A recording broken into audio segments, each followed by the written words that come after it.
نحمده ونصلي على رسوله الكريم اما بعد فاعوذ بالله من الشيطان الرجيم بسم الله الرحمن الرحيم رب اشرح لي صدري ويسر لي امري واحلل عقدة من لساني يفقهوا قولي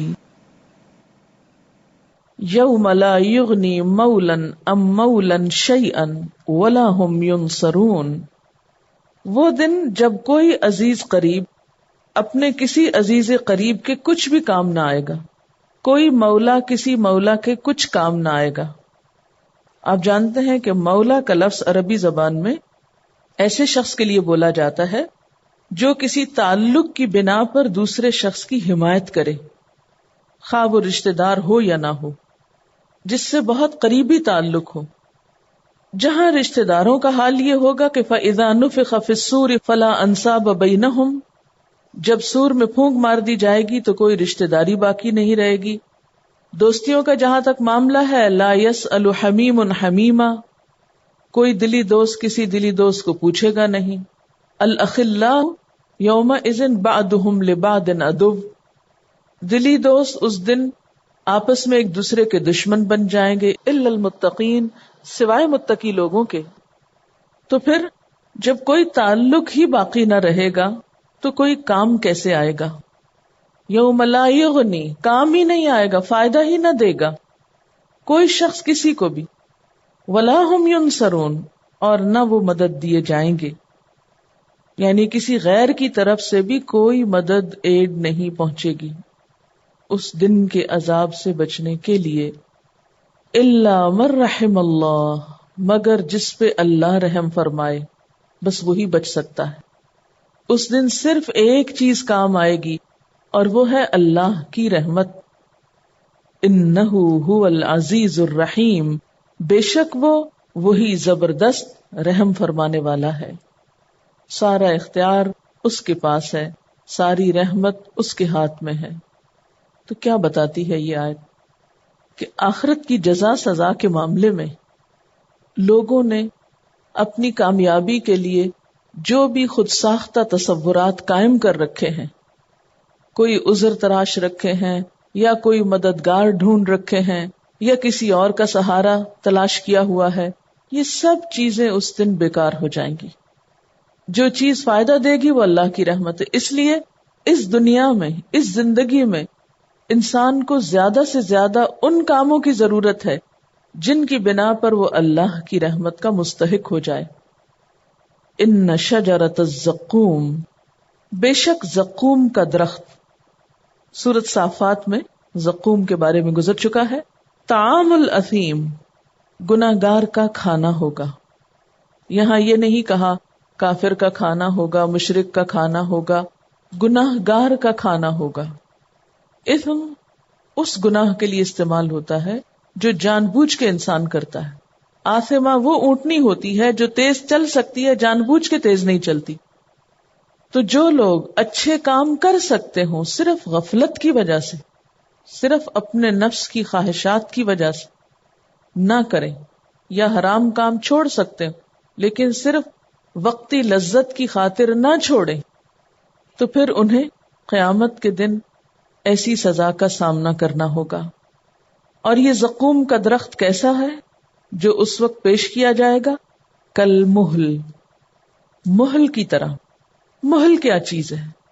پگھلا ہوا تانبا، آگ میں پگھلی ہوئی چیز، یا تل چھٹ، تیل کے نیچے جو گدلی سی تھک سی چیز بچ جاتی ہے عموماً.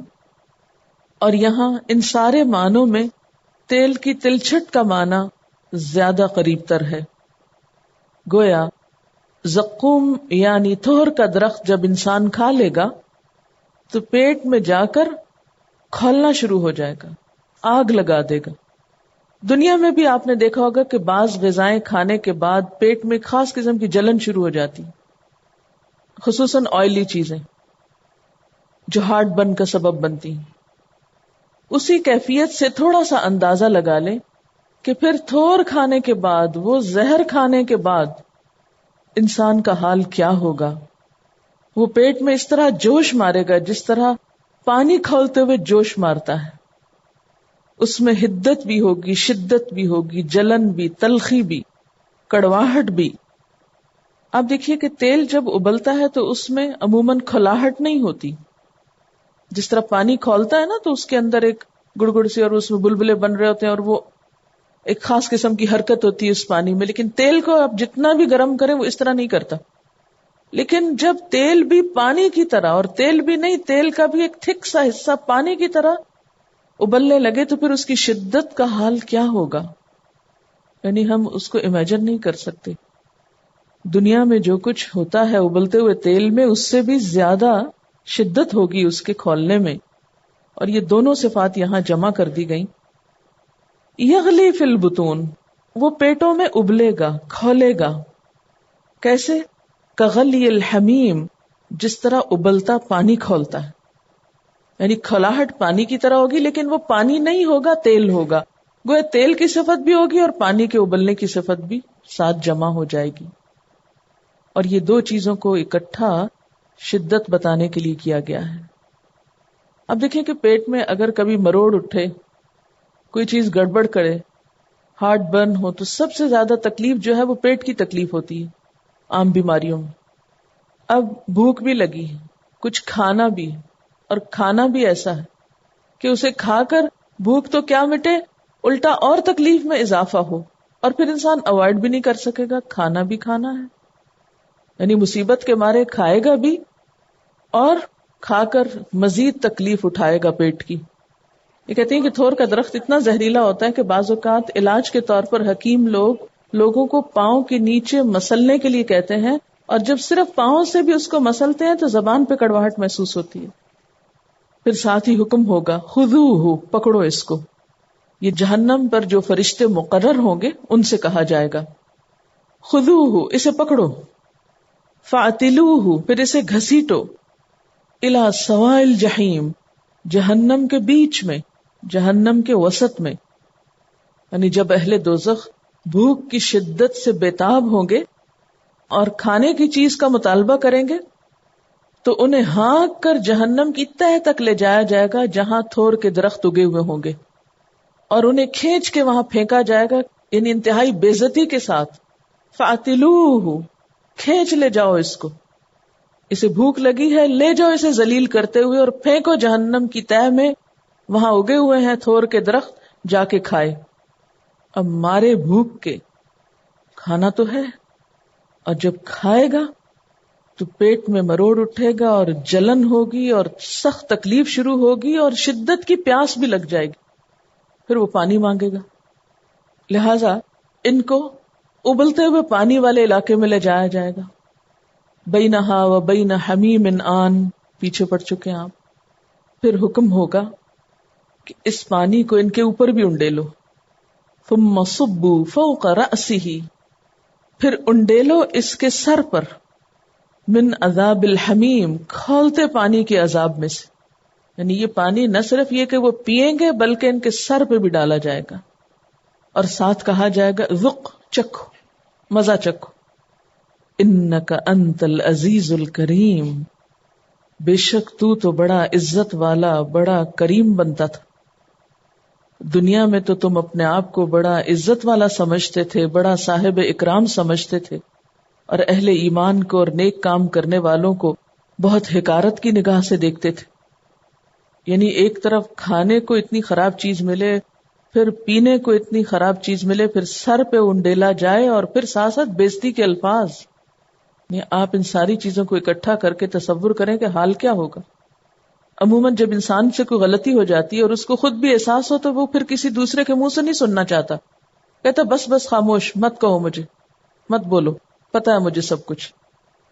ایک تو یہ کہ انسان خود ایک کرب میں ہو، تکلیف میں ہو، اوپر سے دوسرے کے طنز سنے، تو وہ روحانی طور پر بھی انسان کتنا زیادہ اذیت اور ٹارچر میں ہو سکتا ہے. ذق، چکھو. انک انت العزیز الکریم، تم تو بڑے عزت والے بنتے تھے، بڑا روب تھا تمہارا، بڑا غلبہ تھا، بڑا ٹہکا تھا، دنیا میں بڑا نام تھا تمہارا، بڑی اتھارٹی تھی، بڑی پاور تھی تمہارے پاس، طاقت تھی. اسی لیے تو تم حق بات کو سننا بھی نہیں چاہتے تھے اور دین کا مذاق اڑاتے تھے. اب یہاں لفظ جو عزیز کے ساتھ کریم آیا ہے یہ بھی قابل غور ہے. کریم کا درجہ عزیز سے بھی بڑھ کے ہوتا ہے.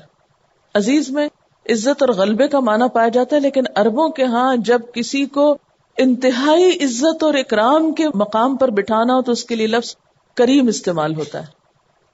کریم کیا چیز ہے؟ کریم کا لفظ کرم سے نکلا ہے. عرب شراب کے بہت رسیا تھے اور عموماً شراب انگوروں سے بنائی جاتی تھی. انگور کی بیل کو کرم کہتے تھے. سخاوت کے لیے بھی لفظ کرم استعمال ہوتا ہے. تو جو شخص بہت سخی ہو عموماً وہ شراب پی کے بڑی بڑی سخاوت کیا کرتے تھے. بڑی بڑی رقمیں اور بڑی بڑی چیزیں جو ہیں وہ صدقہ کر دیا کرتے تھے یا نکال دیا کرتے تھے. اور شراب بعض اوقات پیتے بھی اس لیے تھے کہ ہوش میں رہ کے عقل سے کام لیتے ہوئے بڑی بڑی سخاوت نہیں کی جا سکتی.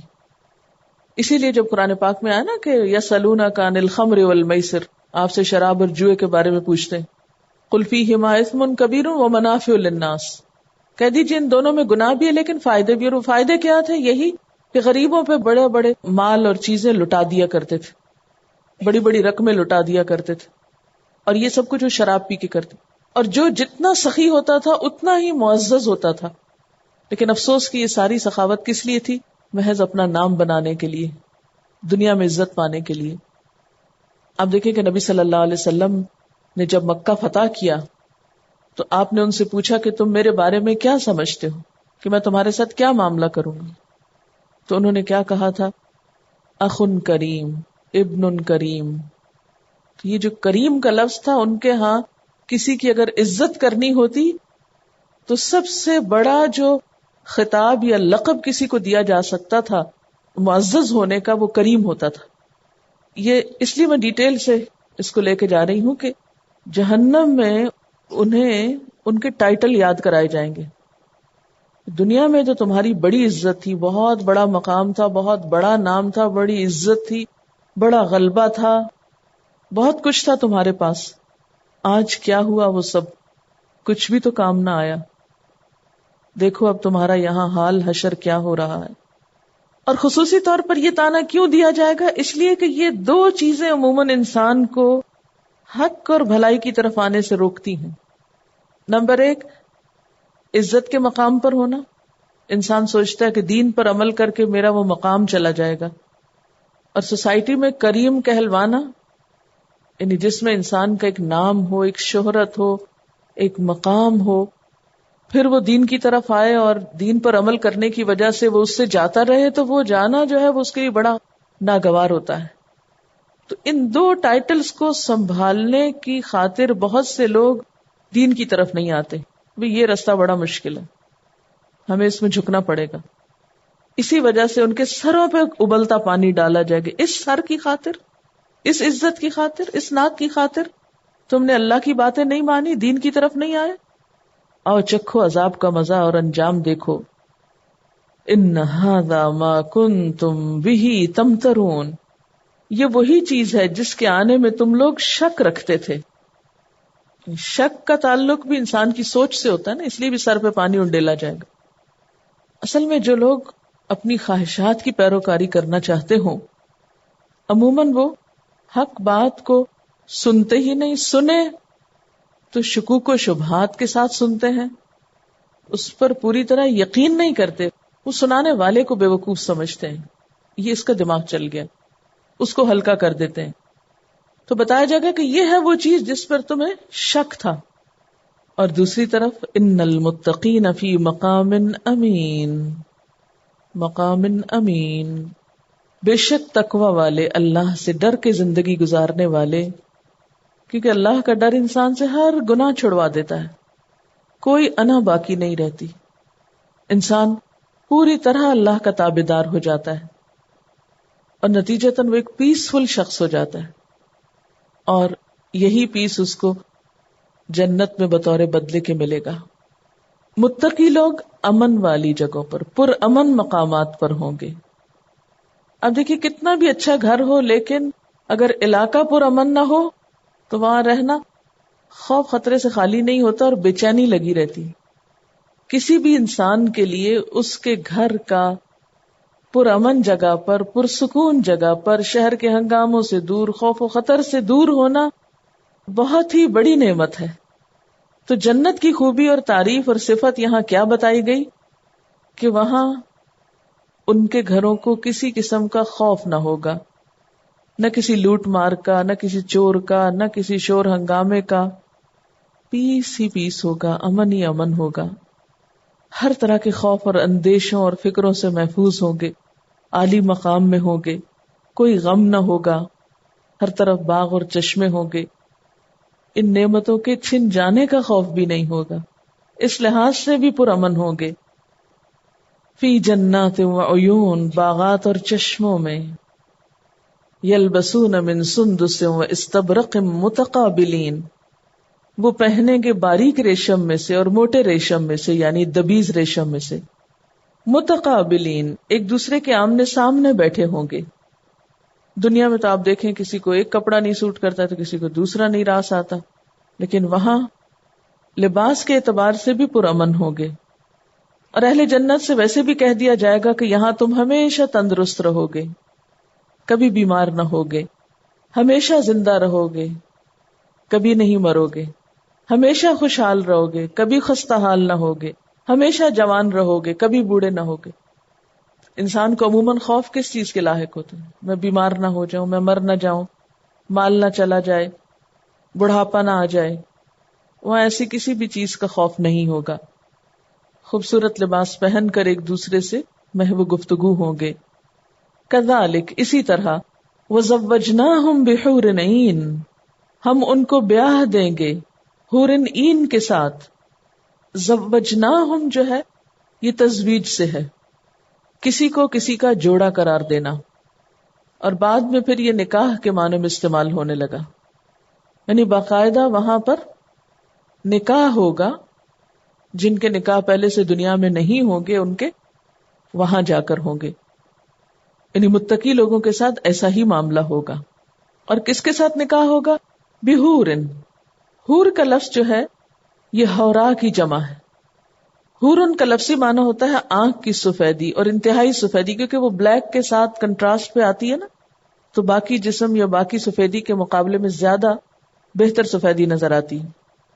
تو ایسی آنکھ کے لیے استعمال ہوتا ہے جس میں سفیدی بہت سفید اور سیاہی بہت سیاہ ہو.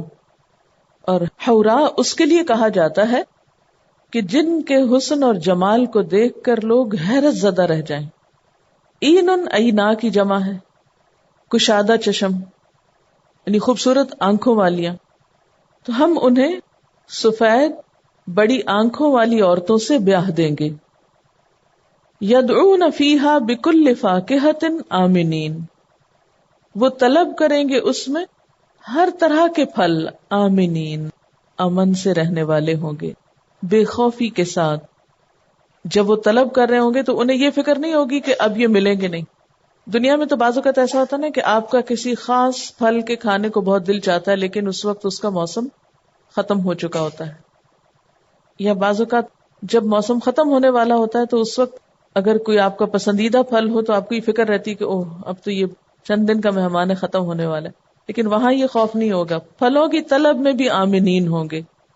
پھر اسی طرح دنیا میں بعض اوقات کوئی پھل آپ کھا لیں، یا اگر زیادہ پسند ہے زیادہ کھا لیں تو اس سے پھر بعض اوقات بیمار ہونے کا اندیشہ ہوتا ہے یا انکمفرٹیبل فیل کرتے ہیں آپ. لیکن وہاں اس قسم کا کوئی بھی اندیشہ نہ ہوگا، اس لیے پھلوں کی طلب کے ساتھ بھی لفظ آمنین آیا ہے. اور سب سے بڑی بات، لا یذوقون فیہا الموت، وہ اس میں موت کا مزہ نہ چکھیں گے، الا الموتۃ الاولی، مگر پہلی موت جو آ چکی. یعنی دنیا میں جو موت آنی تھی آ گئی، اب اس کے بعد جنت میں جا کر موت بھی نہیں ہوگی، کیونکہ موت کا خوف سب سے بڑا خوف ہے، وہ خوف بھی ختم ہو جائے گا. بخاری کی حدیث میں آتا ہے کہ موت کو ایک مینڈھے کی شکل میں لا کر دوزخ اور جنت کے درمیان ذبح کر دیا جائے گا اور اعلان کر دیا جائے گا، اے جنتیو، تمہارے لیے جنت کی زندگی دائمی ہے، ہمیشہ کی ہے، اب تمہارے لیے موت نہیں. اور اے جہنمیو، تمہارے لیے جہنم کا عذاب دائمی ہے، موت نہیں. لا یذوقون فیہا الموت الا الموتۃ الاولی ووقاہم عذاب الجحیم، اور وہ ان کو بچا لے گا جہنم کے عذاب سے. فضلا من ربک، یہ تیرے رب کی طرف سے بطور فضل ہوگا. یعنی کسی بھی شخص کا جہنم سے بچایا جانا دراصل اللہ کے فضل سے ہوگا. جیسے نبی صلی اللہ علیہ وسلم نے فرمایا اعملوا وسددوا وقاربوا واعلموا ان احدا لن يدخله عمله الجنہ. عمل کرو اور اپنی حد استطاعت تک زیادہ سے زیادہ ٹھیک کام کرنے کی کوشش کرو، مگر یہ جان لو کہ کسی شخص کو محض اس کا عمل ہی جنت میں داخل نہ کرے گا. لوگوں نے عرض کیا یا رسول اللہ صلی اللہ علیہ وسلم، کیا آپ کا عمل بھی؟ یعنی آپ تو اتنے زیادہ عبادت گزار ہیں. آپ نے فرمایا ولا انا الا ان يتغمدني اللہ برحمہ. ہاں میں بھی محض اپنے عمل کے زور سے جنت میں نہ پہنچوں گا، الا یہ کہ مجھے میرا رب اپنی رحمت سے ڈھانک لے. یہ بھی بخاری کی روایت ہے. تو اس سے کیا پتہ چلتا ہے کہ انک من تدخل النار فقد اخزیتہ وما للظالمین من انصار. اور ایک اور جگہ پر آتا نا کہ فمن زحزح عن النار وادخل الجنۃ فقد فاز، کہ جو شخص آگ سے بچا لیا گیا اور جنت میں داخل کر دیا گیا وہ یقیناً کامیاب ہو گیا. اور یہ اللہ کے فضل سے ہی ہو سکتا ہے، اس لیے ہمیشہ اللہ تعالیٰ سے اس کا فضل مانگتے رہنا چاہیے. ذالک هو الفوز العظیم، یہی بہت بڑی کامیابی ہے. فإنما یسرناہ بلسانک، پس بے شک ہم نے اس قرآن کو آپ کی زبان پہ آسان کر دیا ہے. لعلہم یتذکرون، شاید کہ وہ نصیحت پکڑیں. آپ کو یاد ہے اس سورت کا آغاز قرآن کی عظمت کے بیان سے ہوا تھا کہ بہت بڑی عظیم نعمت ہے جس سے اللہ تعالیٰ نے اہل عرب کو نوازا. اگر وہ اس کی قدر کریں گے تو دنیا و آخرت کی کامیابی پائیں گے، اگر گھمنڈ میں مبتلا ہو کر اس کی ناقدری کریں گے تو پھر خود ہی نقصان اٹھائیں گے، دنیا و آخرت میں اپنی بربادی کے سامان کریں گے. اب آخر میں پھر ایک نئے طریقے سے وہی بات یاد کرا دی گئی. فَإِنَّمَا يَسَّرْنَاهُ بِلِسَانِكَ لَعَلَّهُمْ يَتَذَكَّرُونَ، ہم نے اس کتاب کو آپ کی زبان پہ آسان کر دیا ہے. حقیقت یہ کہ قرآن پاک بہت عظیم کتاب ہے، کوئی اس کا احاطہ نہیں کر سکتا. اس کے اتنے پہلو ہیں، اس میں اتنی گہرائی ہے کہ کوئی بھی شخص اس کا حق ادا نہیں کر سکتا. لیکن حیرت کی بات ہے کہ اتنی عظیم کتاب ہونے کے باوجود اس کا سمجھنا اللہ تعالیٰ نے بہت آسان بھی کر دیا ہے. جو شخص اس کے ذریعے حق کو پہچاننا چاہے، جاننا چاہے، بہت آسانی سے اپنی منزل کو پا سکتا ہے. یسرناہ کا لفظ ہے، یہ تیسیر سے ہے، کسی چیز کو کسی مقصد کے لیے موزوں، سازگار اور ہر پہلو سے مستحکم بنانا.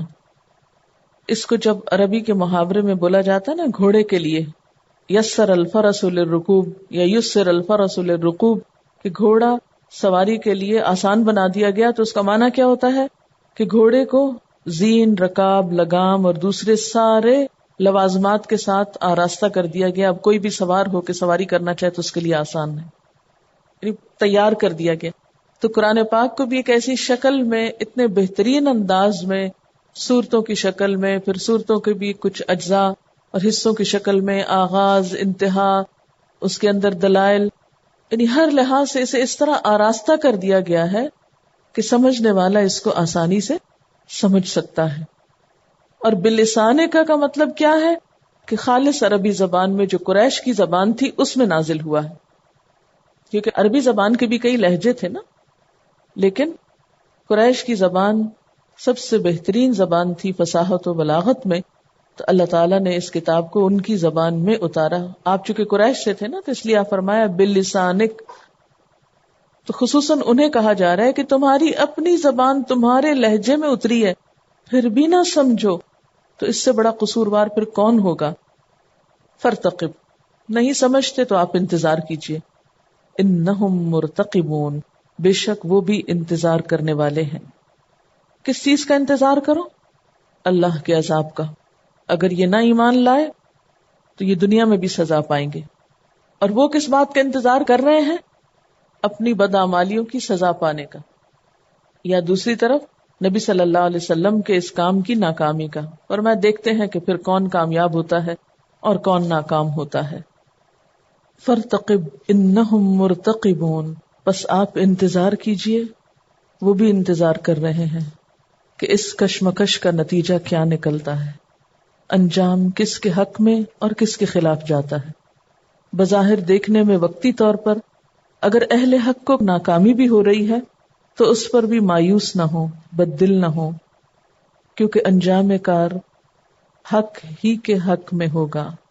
وآخر دعوانا ان الحمد للہ رب العالمین۔ سبحانک اللہم وبحمدک نشہد ان لا الہ الا انت نستغفرک ونتوب الیک۔ والسلام علیکم ورحمۃ اللہ وبرکاتہ۔